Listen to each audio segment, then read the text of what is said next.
All right. And we are back with the GSMC Wrestling Laureate podcast brought to you by the GSMC Sports Network.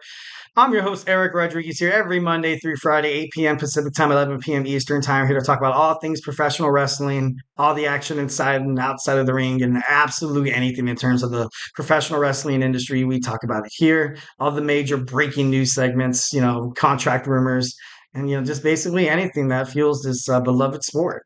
So now we're going to move on into our Thursday superstar spotlight of the week. We're going to talk about Shawn Michaels, the most amazing man in the world. If he's not on your, Mount Rushmore of professional wrestlers, what are you doing with your life? I'm just kidding. No, no. A lot of people, probably do have Shawn up there, and by all means, he deserves it 1,010%. So we have Heartbreak Kid Shawn Michaels being born in Chandler, Arizona. Michael Shawn Hickenbottom decided to ditch his name. Didn't really like the name Michael. I think he established that when he was very young. Then he was being, called Shawn. He was known as Shawn to all of his, friends and family after that. He was born July 22nd of 1965. He's now the Senior Vice President of Talent Development, Creative, and oversees the NXT brand. And he's been doing such a marvelous job lately, with this new connection with TNA, this collaboration, keeping a lot of superstars happy from both brands. It's not easy keeping a group of guys with unchecked egos, and no, I'm just kidding. I don't know that speculations and allegations. So definitely love what Shawn Michaels is doing over on the WWE NXT brand. He was known, he's known as the Showstopper, Mr. WrestleMania, and of course the Heartbreak Kid, Shawn Michaels. Um, he was a talent in WWF from 1988 until his first retirement in 1998. He started again in 2002 until 2010. He main evented WrestleMania 5 times. Obviously, part of that, part of the most amazing faction, kind of up there with the NWO. I would say the NWO and DX, D Generation X had so many like kind of like similarities, so to speak. Like they went out there, they caused absolute mayhem. They pissed off the boss, but then of course the boss, like Eric Bischoff, joined the NWO, and you didn't see that with Vince McMahon, but it was just so funny. It was great TV. So D Generation X, absolutely huge. Loved it. Also wrestled in the AAWA, the American Wrestling Association, part of the Midnight Rockers with his partner Marty Jannetty back in 1985. And then, of course, they would come to the WWF. He's a 4-time world champion, 2-time Royal Rumble winner, the first ever Grand Slam champion, a 2-time Hall of Famer. He's also been a groundbreaking. He's also been a trailblazer in terms of new match stipulations. He fought in the first ever Hell in a Cell, fought in the first ever ladder match, the first ever Iron Man match, and the first ever Elimination Chamber match. So, WWE Creative was like, you know what, we're going to have these new match stipulations, and we really need one guy that's going to be able to bring it on home. And of course, at Hell in the Cell, The Undertaker, great match. You had the ladder match, Razor Ramon, loved it. Then you have the Iron Man match with Bret Hart, and then you had the Elimination Chamber. I think it was Triple H, Shawn Michaels, Chris Jericho. I can't think of the others. I can't think of the others right now. But definitely gonna check that out after the show. He grew up in San Antonio, Texas. At the age of 12, he performed a wrestling match in front of all his peers in his high school, and he used fake blood. He made it real, man. He went out there. He showed his passion for professional wrestling, and it was great. I would have loved to do. After I saw a documentary on Shawn Michaels when I was in high school, and I kind of thought to myself, I kind of idolized Shawn, to be honest. Like I loved his persona. I loved the way he carried himself. He was cocky, conceited, self-centered. Then he had a reality check. He found himself. He put his trust in our Lord and Savior Jesus Christ, and then he became a new man, and he obviously an amazing father, amazing husband, overall just an amazing human being. So definitely love, and I idolize Shawn Michaels for that as well. Um, he also played football. He attended the Southwest Texas State University, but dropped out for his professional wrestling career. He made his own theme song when he was going out, when he was being accompanied by Sensational Sherry. And I remember once when him and Kurt Angle had their kind of feud back in like 2006 or seven, I believe. And like then Kurt Angle was, he was doing his own song where he had Sensational Sherry come out and be like, and Kurt Angle's walking around like he's like, "You think I'm cute? No, I'm sexy." Like it was just, I don't know, it was just great TV. And obviously, that was when Shawn came back, and because he started wrestling again in 2002.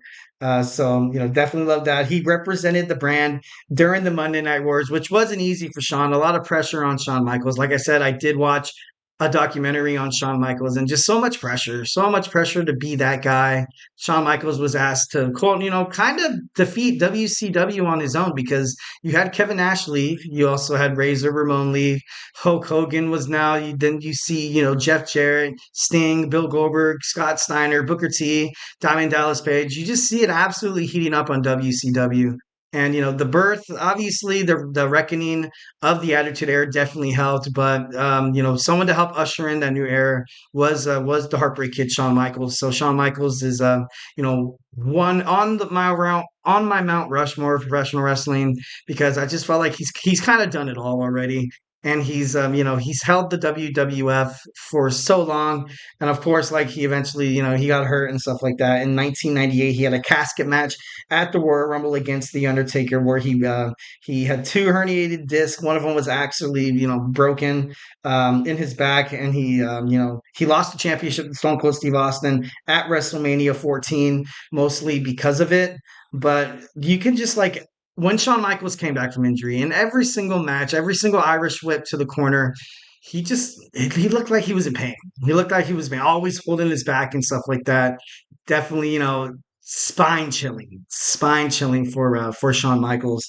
And coming back from a broken back, like, that's crazy. That's insane. And obviously, you had the whole Mike Tyson thing too in WWE. Stone Cold Steve Austin, he kind of a little bit. He kind of gave the reins over to Stone Cold Steve Austin with with him winning that title. But of course, then Stone Cold Steve Austin had some injuries that he had a neck injury that he had to step away from professional wrestling for quite some time. Actually, I don't think he really came back as like a regular routine wrestler ever again after he hurt his neck, Stone Cold Steve Austin. So these wrestlers obviously put their bodies through a lot. You can, like, we were talking about Bryan Danielson earlier, talking about Shawn and his back, and Stone Cold Steve Austin and stuff like that. So yeah, and like the impact that he had all over the locker room. D-Generation X was definitely something that everybody liked to see. They had the DX, like the suck it chops and stuff like that. Everybody was doing it at school. I remember everybody doing it at school, and it was just, it was just so cool. It's just so how impactful wrestling could be, but more so how impactful one superstar could be on an entire generation of children. Shawn Michaels, you gotta love the Heartbreak Kid, Shawn Michaels, and I gotta be honest, I really did love the revamped, the new and improved D-Generation X in 2006 and the 2007. It was pretty great. It was pretty awesome, to be honest. I was part of it 1,010%.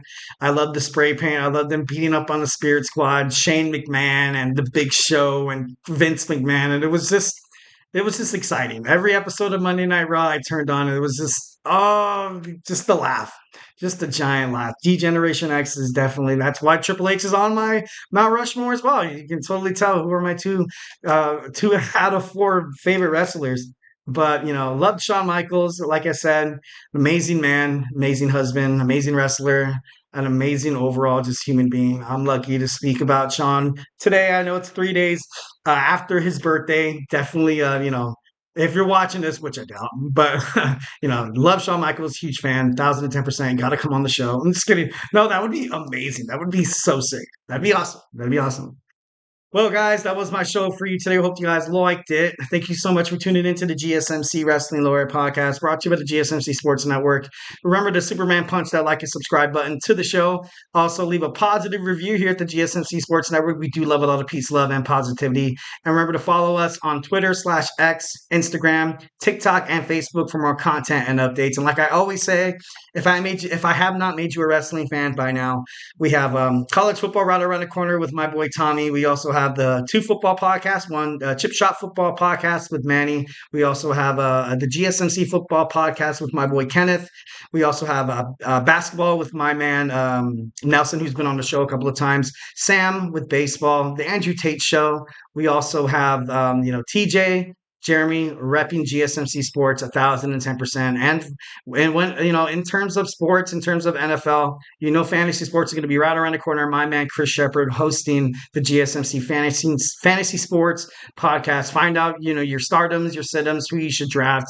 You want to make sure you want to keep that podcast handy, especially if you're a huge fantasy football sports goer. I know I am. I join I run my own league. And then I have about maybe like one or two more I kind of dabble in. I always have that league where, I take things a little seriously, but not too seriously. And then there's always one that I'm like, all right, this is the one I'm going to kick total ass. And surprisingly, I always end up sucking. So, so you bet that I'm going to be watching that GSMC Fantasy Sports podcast when football starts rolling around. Just kind of get some insight on some footy football. All right, guys. Well, like I said, that's it for me. Stay beautiful. Have an amazing night. And I will see you tomorrow on our Friday. So have a good night. Sleep well. And see you tomorrow.